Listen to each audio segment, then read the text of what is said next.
Assalamualaikum warahmatullahi wabarakatuh.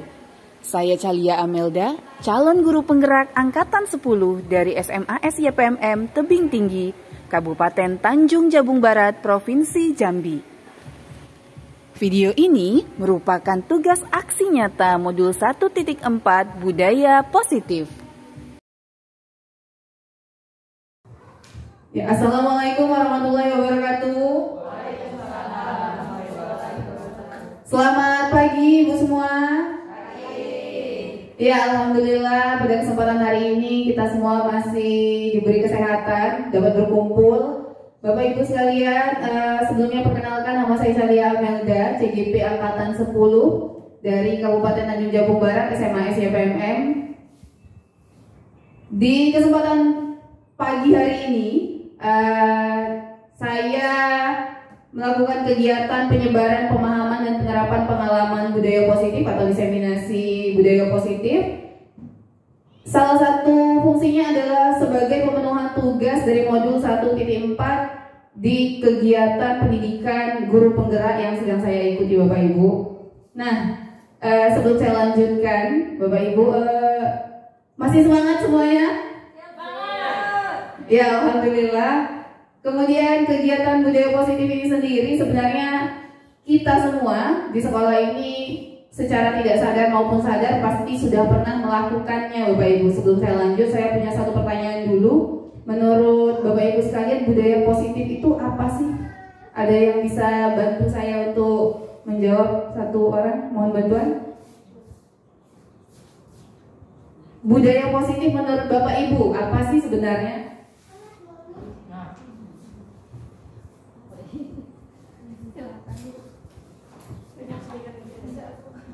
Ya, terima kasih. Menurut saya budaya positif itu yang biasa dilakukan oleh anak-anak. Kegiatan yang biasa dilakukan. Kegiatan misalnya gotong royong, bersih-bersih. Iya, terima kasih Bu. Boleh. Terima kasih ya. Segala kegiatan yang punya fungsi dan pengaruh positif, pengaruhnya diberikan dari kita di sekolah, warga sekolah, dampaknya untuk kita juga warga sekolah. Boleh seperti itu, benar sekali Bapak Ibu sekalian. Atau ada yang ingin menambahkan mungkin? Cukup? Oke. Saya lanjutkan ke penjelasan berikutnya. Bapak Ibu sekalian, konsep inti dari budaya positif itu adalah perubahan paradigma belajarnya atau konsep belajarnya, kemudian disiplin positif, dan juga nilai-nilai kebajikan, kebutuhan dasar manusia, motivasi perilaku manusia, posisi kontrol guru, keyakinan kelas, serta segitiga restitusi. Saya jelaskan perlahan Bapak Ibu. Ini adalah konsep inti budaya positif yang dicetuskan dari paradigma perubahannya Bapak Ki Hajar Dewantara. Seperti itu. Selanjutnya, pembelajaran dengan paradigma baru. Ini merupakan pembelajaran yang dirancang berdasarkan prinsip pembelajaran berdiferensiasi, sehingga para peserta didik belajar sesuai kebutuhannya berdasarkan tahap perkembangan sesuai teori psikologi modern untuk mewujudkan profil pelajar Pancasila. Nah, berkaitan dengan pembelajaran yang berdiferensiasi, saya yakin Bapak dan Ibu sudah pernah mendengarnya ya. Pembelajaran yang mengutamakan pada perbedaan tiap individu anak yang ada di dalam kelas. Jadi setiap karakter yang berbeda, tentu cara menghadapinya juga berbeda. Cara melayani kita sebagai seorang pendidik juga tentu berbeda. Ini berkaitan dengan paradigma baru pembelajaran seperti itu. Miskonsepsi tentang teori kontrol Bapak Ibu. Ada yang pernah dengar tentang teori kontrol sebelumnya mungkin? Boleh. Mohon bantuan Ibu sedikit.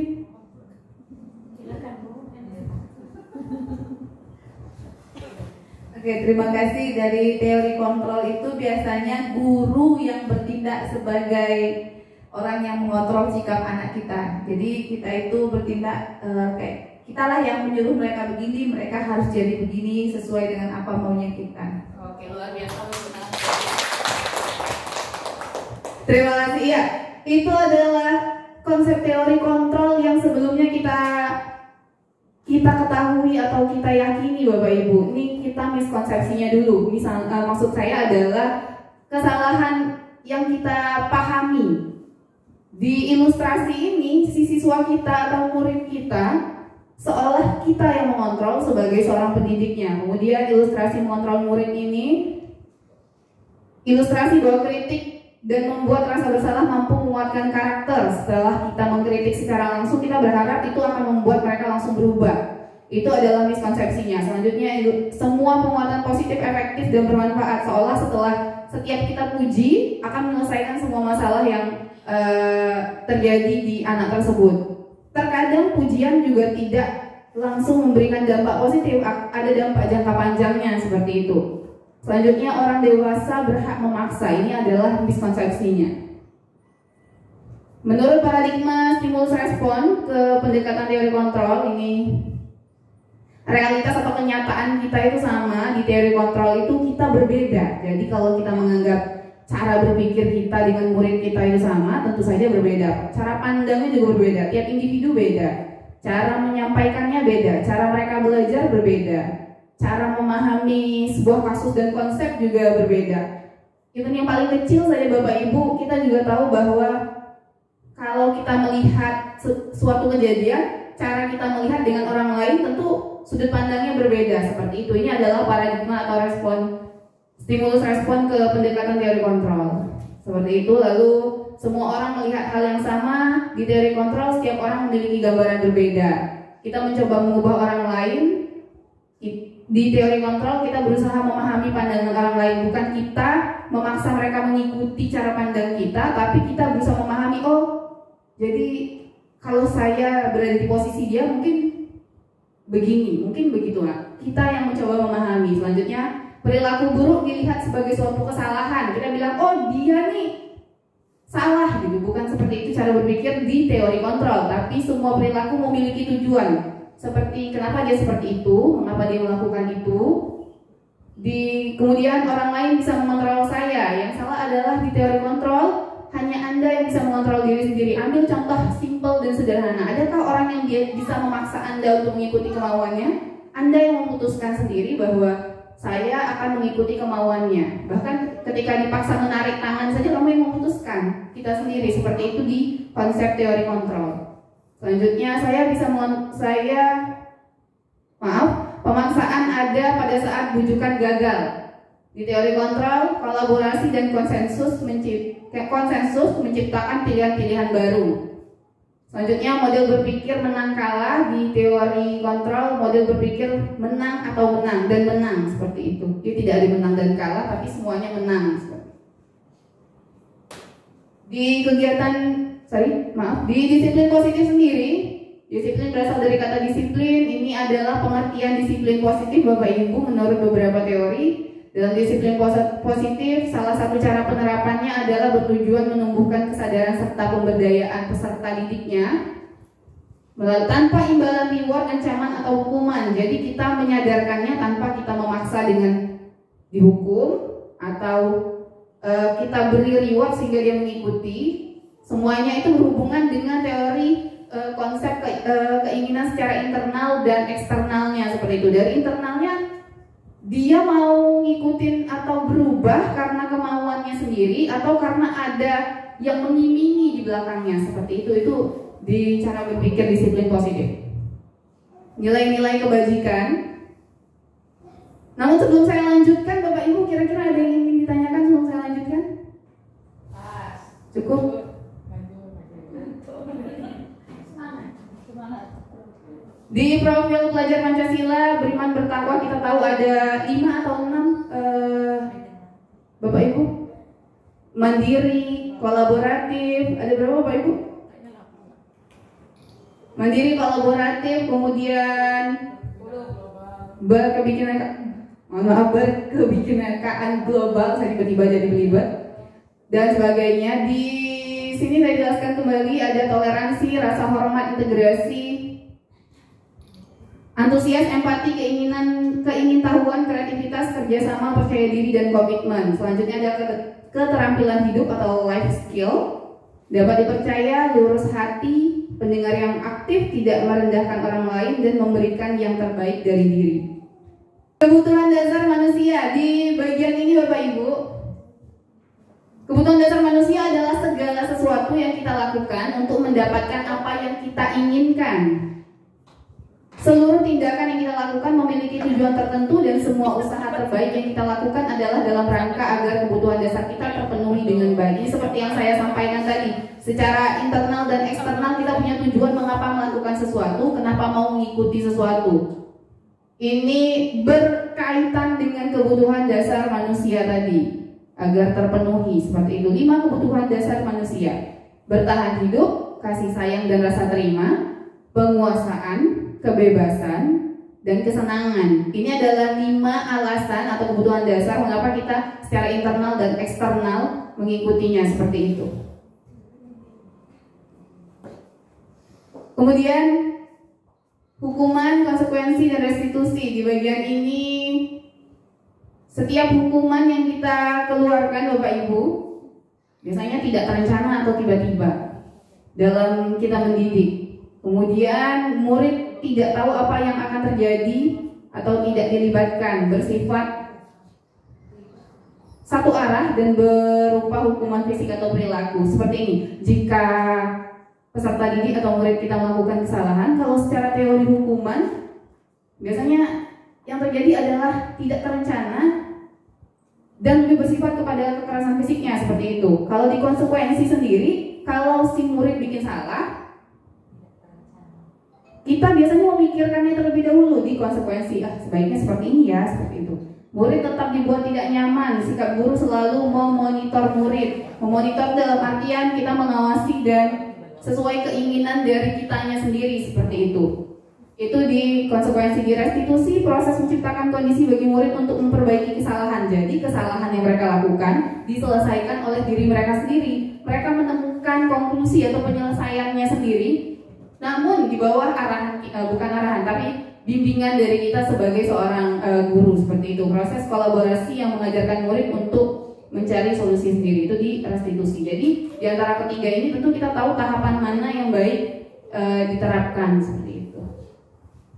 Ini di teori kontrol guru tadi, seperti ilustrasi yang boneka tadi Bapak Ibu sekalian. Kita sebagai seorang pendidik di 5 posisi kontrol ini, kita punya 5 peran. Sebagai penghukum kah?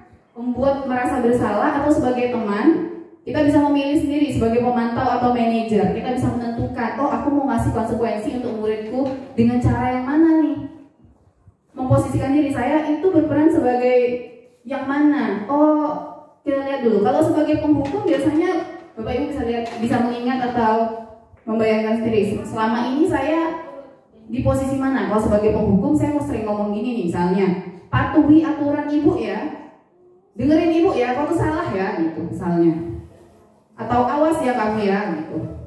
Kemudian kamu selalu saja salah, selalu mengulangi kesalahan misalnya, selalu yang terakhir selesai. Ini penghukum. Kita ke selanjutnya yaitu pembuat merasa bersalah. Siapa tahu salah satu di antara kita juga pernah berada di posisi kontrol sebagai pembuat rasa bersalah. Kita ingat kembali kata-kata yang sering keluar di posisi pembuat rasa bersalah adalah, ibu sangat kecewa sekali dengan kamu. Adakah Bapak Ibu yang merasa pernah berada di posisi kontrol ini? Ya, saya sendiri pun menyadari bahwa secara sadar maupun tidak sadar kita pernah di posisi kontrol seperti ini, sebagai penghukum, sebagai pembuat merasa bersalah. Di posisi selanjutnya adalah sebagai teman. Kalau sebagai teman nih saya yakin juga pernah nih Bapak Ibu sekalian. Misalnya kita ngomong, ayo bantulah demi Bapak, atau Ibu, ayo ingat tidak bantuan selama ini. Ingat ya, Ibu sudah nolong kamu ya, misalnya gitu, kita ngomong gitu. Jadi sekarang kamu tolong Ibu ya. Itu di posisi kita sebagai teman dalam teori kontrol yang ada 5 tadi posisi kontrol. Selanjutnya sebagai pemantau. Di pemantau biasanya kita menyampaikan atau ngomongin gini, peraturannya apa? Kita hanya menanyakan. Posisi kita adalah sebagai orang yang mengamati, membimbing. Kita cuma nanya, peraturannya apa? Kamu tahu kan peraturannya? Tahu Ibu, coba diulangi peraturannya, benar atau salah, seperti itu. Kemudian apa yang telah kamu lakukan? Kita memberikan stimulus untuk mereka menyadari kesalahannya secara diri mereka sendiri. Jadi bukan kita yang memaksa untuk menyadarkan bahwa kau salah ya, seperti itu. Di posisi pemantau, kira-kira konsekuensinya apa menurut kamu yang bisa kamu lakukan jika kamu melakukan kesalahan ini. Jadi kita tidak memberikan hukuman atau konsekuensinya, kita bertanya, kamu salah nggak? Seperti itu. Di selanjutnya, dari 5 posisi kontrol tadi, ini yang terakhir, manajer, apa yang kita yakini. Kita di posisi ini sebagai orang yang mendampingi. Manajer kan biasanya posisinya gitu ya, mendampingi. Apa yang kita omongin ke mereka tuh kira-kira dialognya seperti ini. Apakah kamu meyakininya? Kalau kita punya peraturan di kelas misalnya atau peraturan di sekolah, kita bertanya, kamu meyakini peraturan tersebut nggak? Kamu sadar nggak sama peraturannya? Seperti itu. Jika kamu meyakininya, apakah kamu bersedia untuk memperbaiki kesalahanmu? Kamu mau melakukan perubahan menjadi lebih baik? Kita bertanya seperti itu. Jadi nggak langsung judge mereka secara pribadi gitu. Apakah rencana kamu untuk memperbaikinya? Jadi kita tanya dulu, kamu nanti kalau mau berubah, kamu mau pola perubahan yang seperti apa gitu? Kamu mau caranya gimana?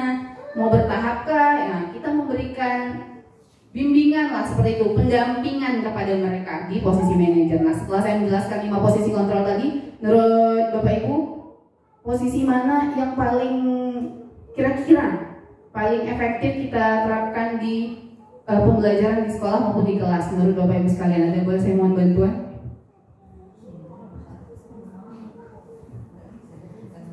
Jadi setelah kita melihat posisi kontrol guru tadi, jadi kita sebagai seorang guru itu memang harus mengambil posisi yang terakhir, yaitu kita sebagai manajer. Jadi di situ kita bisa menjalin kerjasama dengan siswa, kita membuat keyakinan bersama, kita lakukan bersama, dan konsekuensinya juga dibuat bersama. Terima kasih. Terima kasih, luar biasa sekali jawabannya Bapak Ibu, boleh tepuk tangan. Ya, saya jelaskan sedikit mengapa jawabannya benar sekali, kenapa manajer lebih efektif dan terdengar lebih layak untuk kita terapkan di dalam kelas maupun di sekolah secara pembelajaran maupun tidak. Bapak Ibu, sebagai posisi penghukum tadi yang pertama, kalau kita menyalahkan tentu akan ada efek selanjutnya. Misalnya seperti itu, di manajer kita lebih membuat mereka secara internal menyadari kesalahannya apa dan apa yang telah dilanggar, lalu menemukan solusinya sendiri. Jadi kesadaran secara pribadi dari diri mereka untuk menyelesaikan masalah yang timbul dari mereka sendiri, seperti itu. Fungsi kita adalah sebagai pendampingnya atau manajernya, seperti itu. Sedikit saja, kemudian saya selanjutnya keyakinan kelas. Sebelum ke posisi kontrol tadi dapat kita lakukan dengan sebuah keyakinan. Ini pasti sudah pernah Bapak Ibu lakukan di kelas. Keyakinan kelas ini mirip sama peraturan kelas Bapak Ibu. Kalau di sekolah, peraturan sekolah kita. Kenapa keyakinan kelas? Kenapa tidak peraturan menurut Bapak Ibu? Boleh minta bantuan menjawab? Terima kasih Bu. Menurut saya, kenapa keyakinan bukan peraturan? Jika peraturan itu biasanya bersifatnya general, misalnya jangan buang sampah sembarangan atau sesuatu yang sudah diketahui sudah banyak digunakan gitu Bu. Sedangkan keyakinan itu menurut saya hasil dari kesepakatan sekelas, dan mereka memang benar-benar sadar apa yang mereka ingin buat untuk di kelas mereka masing-masing, begitu Bu. Terima kasih, luar biasa.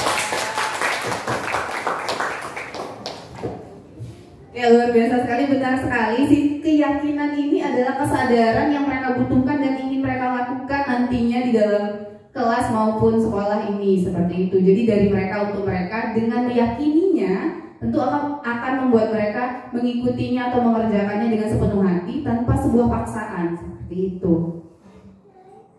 Ini pembentukan keyakinan kelas. Syarat-syaratnya bersifat abstrak, berupa pernyataan universal, kemudian dibuat dalam pernyataan positif, sedikit saja agar mudah diingat, tidak perlu banyak-banyak karena takutnya nanti berlebihan dan tidak membuat warga di kelasnya merasa bisa memenuhinya. Selanjutnya, sesuai dengan kondisi kelas dan sekolah, dan terakhir semua warga sekolah atau warga kelas dilibatkan saat membuat keyakinan kelas. Jadi ini kesepakatan bersama, kita bertanya apakah bersedia atau tidak, apakah mau atau tidak dari mereka untuk mereka, seperti itu. Di segitiga restitusi, ini adalah proses segitiga restitusi dari posisi-posisi kontrol yang tadi sudah dijelaskan. Ini adalah proses si kita sebagai peran kontrol tadi, misalnya di posisi manajer tadi, untuk dapat menyelesaikan suatu permasalahan yang terjadi Bapak Ibu. Dengan keyakinan kelas yang sudah disepakati, kita di posisi manajer dapat melakukan tahapan segitiga restitusi ini sebagai tahapan penyelesaian masalah. Misalnya suatu proses dialog yang dijalankan oleh guru agar dapat menghasilkan murid yang mandiri dan bertanggung jawab. Contoh pertanyaan-pertanyaan yang muncul di posisi kontrol tadi, misalnya kalau manajer, apakah kamu bersedia memperbaiki kesalahanmu? Nah, itu pertanyaan tadi munculnya di tahapan segitiga restitusi ini Bapak Ibu sekalian. Misalnya kamu tetap punya alasan mengapa melakukan itu, keyakinan kelas apa yang telah kita sepakati, yang seperti ini. Saya lanjutkan. Menstabilkan identitas sendiri berdasarkan prinsip membuat kesalahan adalah bagian dari proses belajar. Misalnya kita bisa mengatakan berbuat salah itu wajar, atau tidak ada manusia yang sempurna. Ibu bapak juga pernah melakukan itu ketika proses segitiga restitusi tadi sedang berjalan Bapak Ibu. Di tahapan menstabilkan identitasnya, kita bisa mengatakan ini sebagai sebuah stimulus untuk si peserta didik yang tadinya sudah berbuat salah. Jadi sebelum kita mendampinginya untuk menemukan solusi, kita bisa memberikan pernyataan-pernyataan ini sebagai bentuk menstabilkan identitas mereka. Di validasi tindakan, ini masih dalam tahapan segitiga restitusi. Berdasarkan prinsip setiap perilaku berupaya memenuhi suatu kebutuhan tertentu. Kita bisa memberikan pernyataan untuk peserta didik kita seperti ini, contohnya di depan. Kamu pasti punya alasan mengapa melakukan hal itu, padahal kamu bisa melakukan hal yang lebih buruk lagi, tapi untung saja, misalnya gitu. Ibu bangga kamu tidak berbuat berlebihan, misalnya seperti itu. Kamu patut bangga karena telah melindungi sesuatu yang penting buatmu. Ini bisa kita lihat nanti di contoh. Selanjutnya menanyakan keyakinan. Ini di contoh manajer tadi yang pas nanya, kamu ingat nggak keyakinan kelas kita, seperti itu. Apa keyakinan kelas kita, nilai apa yang telah disepakati bersama? Kamu mau jadi seperti apa yang seperti itu? Lanjut, contoh segitiga restitusinya. Demikian penjelasan dari saya Bapak Ibu. Ini dalam penerapan program disiplin positif, hendaknya guru memiliki standar kepribadian profesional, sosial yang baik, di mana guru mampu merefleksi dirinya dalam posisi kontrol saat ini, bagaimana perjalanan dirinya sebagai among atau manajer, dan menuntun murid-muridnya menjadi insan mandiri, merdeka, dan bertanggung jawab. Ini adalah standar nasional dari posisi kontrol yang kita pelajari tadi Bapak Ibu. Jadi sebaik-baiknya kita sebagai seorang pengajar adalah menempatkan diri kita sebagai manajer bagi peserta didik kita atau murid kita agar dapat mendampingi mereka menemukan diri mereka yang seutuhnya, seperti itu. Terima kasih, mohon maaf jika terdapat kesalahan. Saya akhiri. Wassalamualaikum warahmatullahi wabarakatuh. Selamat siang.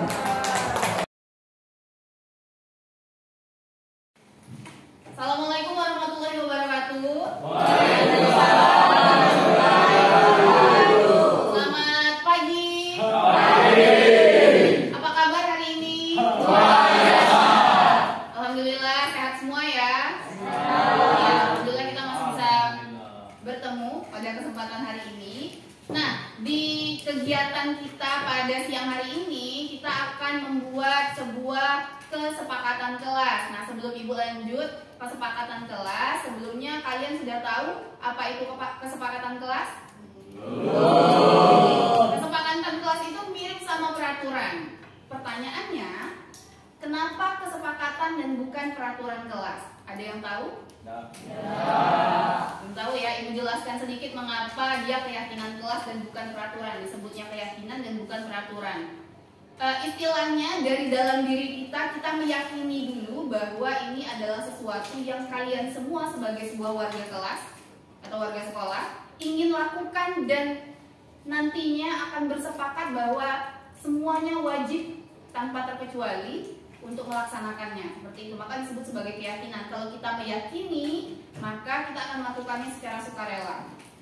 Kenapa bukan peraturan? Sifatnya kalau kita dengarkan peraturan seperti mengikat, seolah memaksa, seperti itu. Jadi kita bersepakat dulu deh, kita maunya ngapain di dalam kelas ini. Apa yang kamu sukai, apa yang mau kamu lakukan, apa yang boleh dan apa yang tidak boleh. Sampai di sini sudah bisa dipahami? Oke, selanjutnya Ibu akan membagikan kertas. Nah, si kertas ini sendiri nanti kamu isi dengan hal-hal yang boleh dan tidak boleh kamu lakukan sebagai keyakinan kelas kalian semua, kita semua. Ibu bagikan satu-satu, silahkan diisi.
Dari sekian banyak mana yang sama dan mana yang tidak sama, kemudian kita tuliskan ke kesepakatan tersebut di depan, baru kita tuangkan menjadi bentuk tertulis yang bisa kita sepakati dan ditandatangani bersama. Sampai sini paham ya?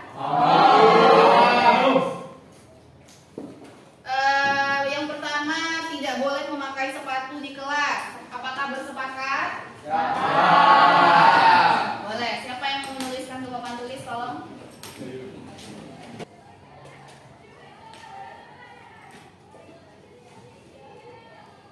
Kemudian yang kedua, kata temanmu adalah menjaga kebersihan kelas. Apakah bersepakat menjaga kebersihan kelas? Silakan ditulis. Kedua, menjaga kebersihan kelas.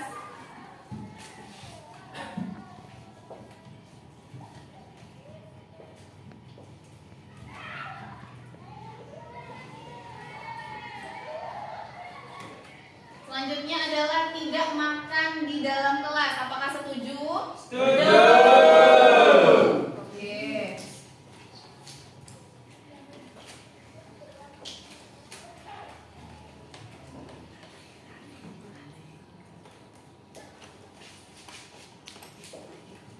Lalu tidak berkata kasar. Setuju? Setuju.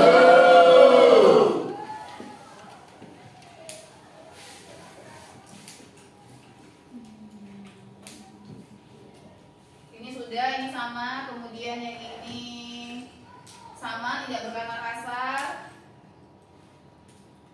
Ada tambahan, tidak boleh berbicara saat guru sedang menjelaskan pelajaran. Menurutmu apakah ini perlu untuk kita masukkan atau tidak? Perlu.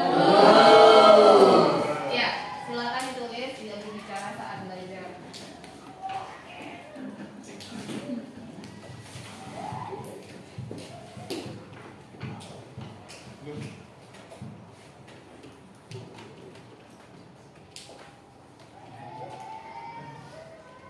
Ya, selebihnya semuanya isinya kurang lebih sama. Apakah menurut kalian ada yang perlu kita tambahkan atau cukup segini? Ada yang perlu ditambahkan nggak?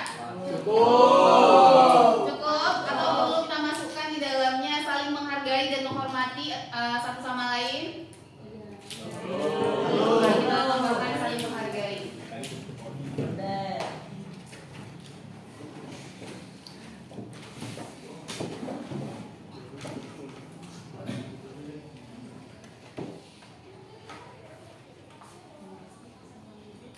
Ya, ini adalah di depan sudah ditulis hasil dari diskusi kita semua, kalian sebagai warga kelas, keyakinan kelas yang harus kalian lakukan. Selanjutnya kita bersepakat ya bersama untuk dapat melaksanakannya dan juga semuanya saling mengingatkan bahwa kamu punya keyakinan kelas yang harus dilakukan.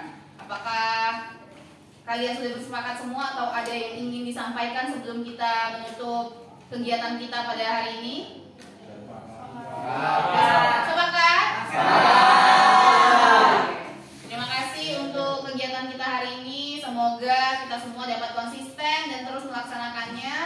Ibu akhiri, wassalamualaikum warahmatullahi wabarakatuh. Waalaikumsalam.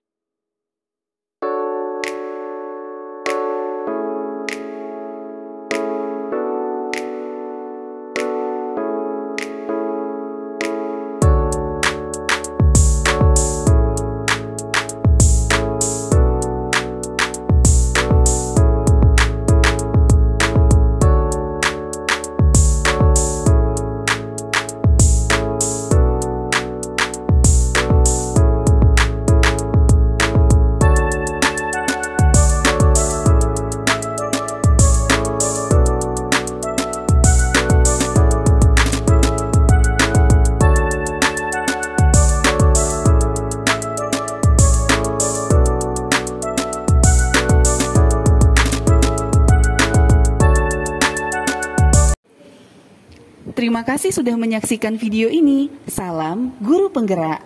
Tergerak, bergerak, menggerakkan. Wassalamualaikum warahmatullahi wabarakatuh.